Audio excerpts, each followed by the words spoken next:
একদিন বিরতি দিয়ে গতকাল থেকে শুরু হয়েছে মৃদু তাপপ্রবাহ। আজও দেশের 15টি জেলার উপর দিয়ে মৃদু তাপপ্রবাহ বয়ে যাচ্ছে এবং তা অব্যাহত থাকতে পারে বলে জানিয়েছে আবহাওয়া অফিস। সেই সঙ্গে সারা দেশে দিন ও রাতের তাপমাত্রা সামান্য বৃদ্ধি পেতে পারে ও জলীয় বাষ্পের আধিক্যের কারণে অস্বস্তি ভাবও বৃদ্ধি পেতে পারে।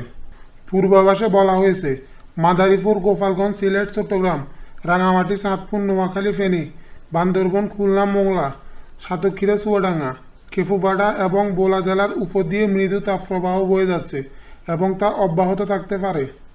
একই সময়ে বৃষ্টি কমার আভাস দিয়েছে আবহাওয়া অফিস। চট্টগ্রাম ও সিলেট বিভাগের দু এক জায়গায় অস্থায়ীভাবে দমকা বা জড়ো হাওয়া সহ বৃষ্টি বা বজ্রবৃষ্টি হতে পারে।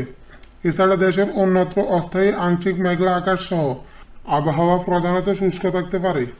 এদিকে বঙ্গোপসাগরে সৃষ্টি হওয়া লঘুচাপটি স্থান পরিবর্তন করেছে দক্ষিণ পশ্চিম বঙ্গোপসাগর ও তৎসংলগ্ন এলাকায় অবস্থানরত লঘুচাপটি বর্তমানে পশ্চিম মধ্য বঙ্গোপসাগর ও তৎসংলগ্ন দক্ষিণ পশ্চিম বঙ্গোপসাগর এলাকায় অবস্থান করছে। এটি আরও ঘনীভূত হতে পারে।